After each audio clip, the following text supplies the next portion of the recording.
53 में 1953 जब फसादात हो रहे थे जी, तो हमारे घर के पास हमारे गैर में रिश्तेदार थे। ठीक है।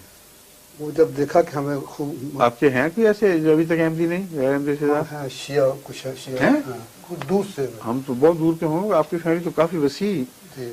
है और सारी की सारी एमपी है से। अभी थोड़े बहुत हैं अभी भी जो अच्छा? दूर से हैं, बहुत दूर के होंगे। हाँ। तो वो मैं हमारे घर की तरफ हम आ गए तो कहने लगे कि अजमल साहब आप बताइए अब क्या हाल है आपका। हाँ। तो मैंने कहा ये जितनी भी जमातें होती हैं उसके मतलब जो नेक जमातें होती हैं उनके साथ ऐसा सलूक होता है।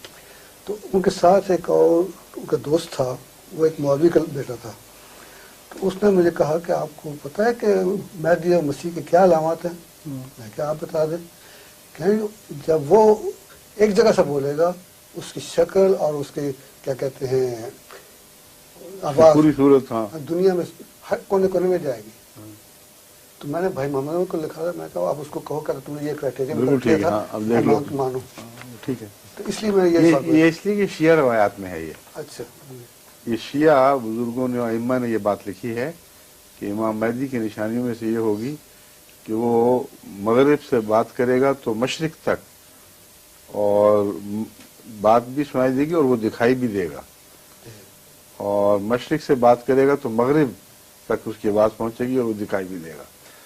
जिसका मतलब ये है कि जहां भी है उसके एक तरफ मशरिक एक तरफ मगरिब तो होनी हुई, और उस सूरत में दोनों जगह वो देखा जा सकेगा। और ये नहीं लिखा कि वो मशरिक के लोगों को देखेगा और मगरिब के लोगों को देखेगा, ये है कि वो दिखाई देगा। ये तो 100% पूरी हो चुकी है, क्योंकि यही है। आगे चलें।